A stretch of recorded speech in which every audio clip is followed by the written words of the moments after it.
Yo guys,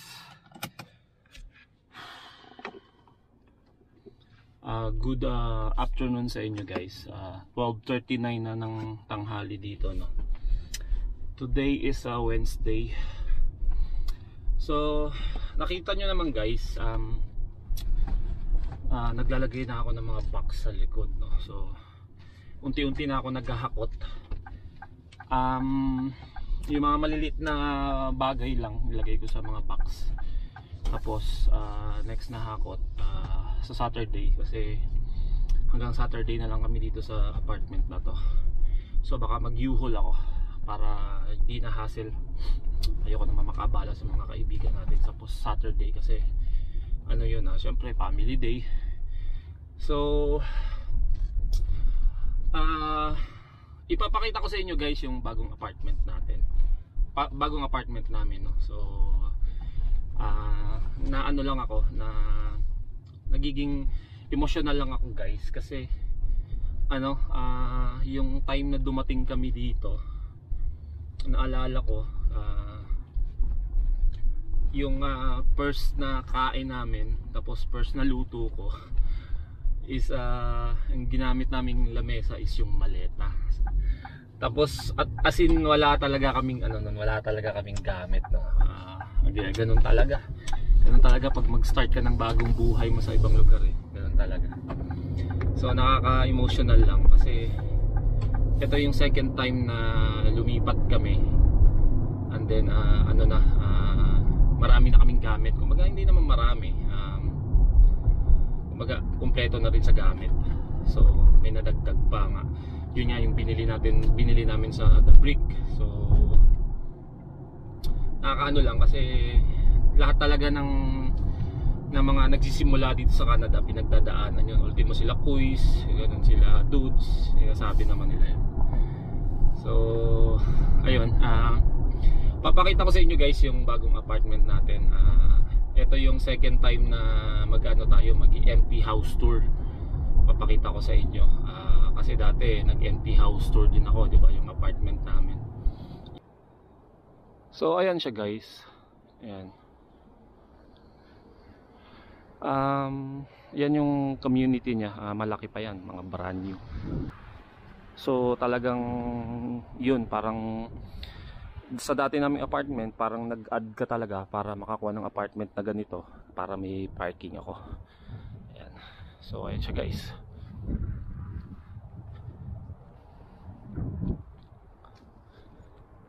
Ayan, so pasok tayo guys sa loob. So ito guys, pagpasok mo sa loob, ayan, makikita mo agad. So brand new siya guys, brand new talaga siya. As in brand new gawa talaga siya. Kami yung first na titira, kaya talagang tinrab namin. So ayan siya guys. Ayan, pagpasok may ganyan. So ito, pwede kong gawin storage o kung anong pwedeng ilagay. Then ito yung pinakagusto ko sa lahat talaga guys. Ito yung garahe. Yan. Ilaw guys, yan. Tapos pagbubuksan mo,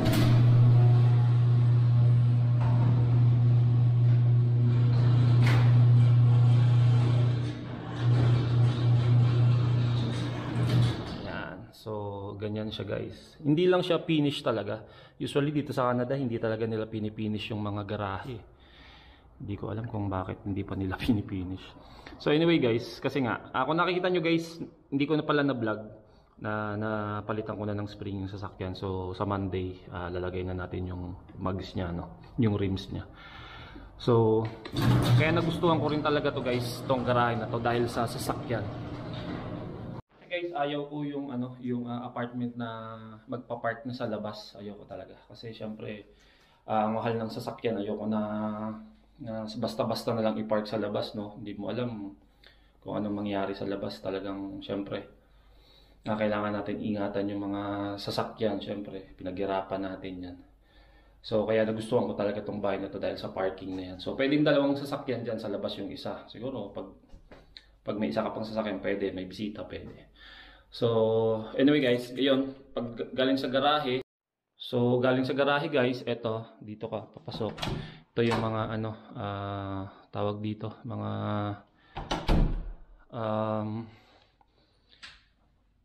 coat, mga, ano, winter jacket. So, tapos guys, paakyat ka. Yan, may hagdan siya. Yan, akyat ka, hagdan. As in bago to guys Anyway guys, pang 2 araw ko na napunta dito, naghakot na ako ng konti Inuna ko na yung mga sapatos ko, yung mga maliliit na bagay lang. So dito, pagpasok mo, ayan, may isa pang storage. Ayan guys, yung mga sapatos kong isa, yung isang box nandun pa sa labas, no. So yan muna yung hinakot ko. So lahat guys ng appliances niya is brand new. Yan, may ano na kami, may dishwasher na kami, ayan yung ref. Tsaka pinaka gusto ko dito guys, lahat Samsung. Ayan o. As in brand new to guys, brand new. Ayan. Pati ito Samsung to, alam ko Yan na, Samsung nga, ayan o. Yan. So ito yung magiging sala guys. Yan. Nilagay ko na yung money tree namin doon. Medyo lilinisin pa namin guys kasi medyo maalikabok So ayan, may ano siya, may balcony siya. Ayan. Ayan yung balcony niya. So lahat dito guys, ano, bago siya. Tsaka maganda yung cabinet guys kasi ano siya. Ayan o. Yung slow close tawag dyan. Ang tawag dyan? Kalimutan ko. Ganda, di ba? So yung rep ganun din. Two door siya. Yan, malaki din. And then, ganyan. Pagpasok mo guys, pag akyat mo. Tapos, dito may powder room na tinatawag. Yan. Yan, powder room. Yan. So hindi ko lang gusto yung ilaw guys kasi dilaw pa, no. Ayan. So pagtapos natin doon, dito may hagdan ulit. So nandito yun yung kwarto. Maliit lang naman talaga siya guys, hindi naman siya ganun kalaki. Ayan. Kat ka na naman dito. So ayan. Ito yung pinaka main na ano niya, washroom. Yan.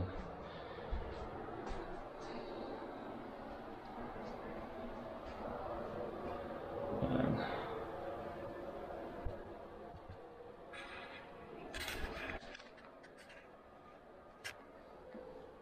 Pero guys, yung mga nilalagay nila hindi naman ganun ka yung talagang ganun ka modern na. Yung mga iba nakikita ko na rin sa dating mga vlog to So yan, may sarili na kaming washing machine. Samsung din siya guys. Yan.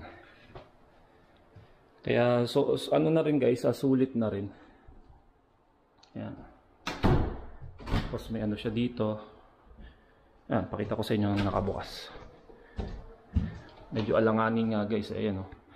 Yan yung washroom, ayan yung washing machine, ayan yung extra mga lagay mo sa mga ano siguro dyan, comforter o mga sabon or so tapos nyan, ayun, kwarto na guys, 2 kwarto. Ayan, ito magiging kwarto ni Jane. Ayan, so may balcony dyan. Ayan. Ang hindi ko lang gusto dito guys yung ano, yung cabinet kasi yung cabinet nila ano pinto ng ano talaga, pinto ng pintuan din.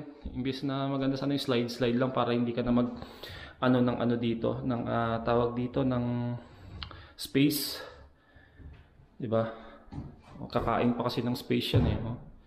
Pwede ka na maglagay sana ng dito, 'di ba? So ayun. So yun, may heater doon. Ayan. So, ito yung master's bedroom. Ito yung magiging room namin. Ayan. Tapos, ayun yung cabinet.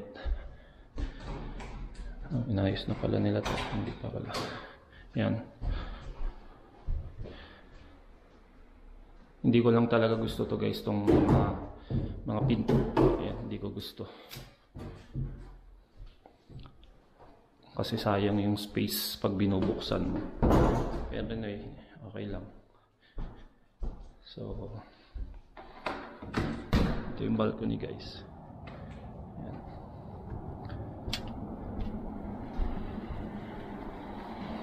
Yan yung balcony. So masarap tumambay dito guys. Tapos minsan dito kami kakain.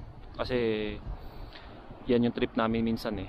Sa balcony kami nagla-lunch or dinner or breakfast. Yan. So ayan. Dumi lang talaga.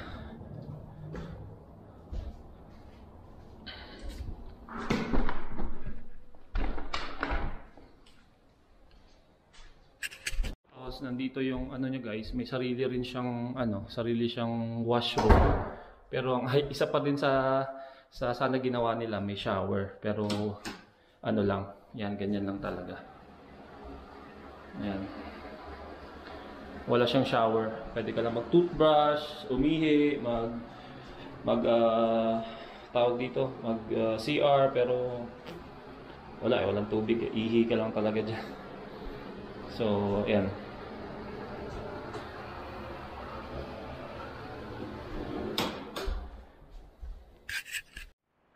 So ayan siya guys. Ayan yung buong bahay, buong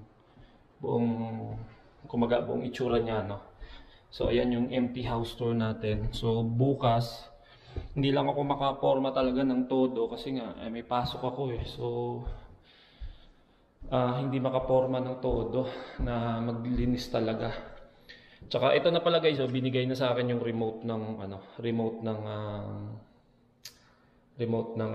garahe So hindi ko pa inaasikaso, hindi ko pa alam kung paano i-connect sa sasakyan. Actually yung sasakyan ko may ganito na may remote na siya, pero i-connect ko na lang, pero tatawag ko na lang sa kanila kung paano. So ayan guys, ayan lang yung ayan yung empty house tour natin So ayun guys, medyo siyempre parang nakakatuwa naman kasi nga dati nang dumating kami is talagang nakakaano guys, alam mo yun, nakakatakot, nakakakaba. Siyempre yung unang dating mo hindi mo pa alam kung ano mangyayari. Pero pag tumagal ka na dito, alam mo na yung sistema ng buhay, alam mo na. So parang hindi ka na kakaba-kaba. So ayun guys, pinakita ko sa inyo yung bagong apartment namin And then pagkatapos kong ayusin to, ipakita ko na lang din sa inyo kasi busy ako guys for this week kasi tinurn over to kahapon. So Tuesday kahapon, Wednesday ngayon, tama, kahapon kahapon lang namin napuntahan to. So nagsimula na ako kahapon ng mga maliliit na boxes lang like sapatos, kahit konti lang. At least pagdating ng U-Haul, yung malalaki na lang, yung mga kutsyon na lang or mga lamesa. So ayun. Ibababa ko guys yung hinakot ko So paano hirap kasi guys pag walang naghahawak ng camera So try natin sa susunod na hakot ko. So ayan guys, thank you sa panonood nyo guys. Sa mga nangangarap na pumunta dito sa Canada alam naman natin na maraming nangyayari, kahit kami affected kami, pero syempre tuloy lang ang buhay guys, ganun talaga lalong-lalo na kay Koisina at saka kay Miyang, silang dalawa kasi maganda yung pathway na gagawin nila, caregiver, so madali silang ma-PR So ayan, sana ma-inspire kayo guys. Hindi porke nagpapakita kami ng ganito or sasakyan, hindi porke nagyayabang kami. Gusto ko lang namin ma-inspire yung mga nangangarap pumunta dito katulad na nga nila Miyang, nila Koisina. So shoutout sa inyong dalawa loads. Shoutout sa mga subscriber ko na mga kaibigan ko, sila Beans Torres, Loads, pupunta kayo dito ng asawa, ayusin lang namin. Dito tayo minsan. Tapos, sino pa ba? Si Ron, yung katrabaho ko. So, dami. Sorry, nakalimutan ko. Tsaka yung pamilyang na-meet ko sa web, si Liwag family. Yun, shoutout sa inyo. So, yun guys. Tapusin ko muna yung hinahapat ko kasi may pasok din ako maya-maya. So, hanggang dito na lang yung vlog ko guys. Thank you sa panonood nyo. See you na lang sa next vlog ko kung anong merong bagong mangyayari dito na mga gamit, no? So, thank you. Ingat kayo dyan palagi. Bye-bye. Peace.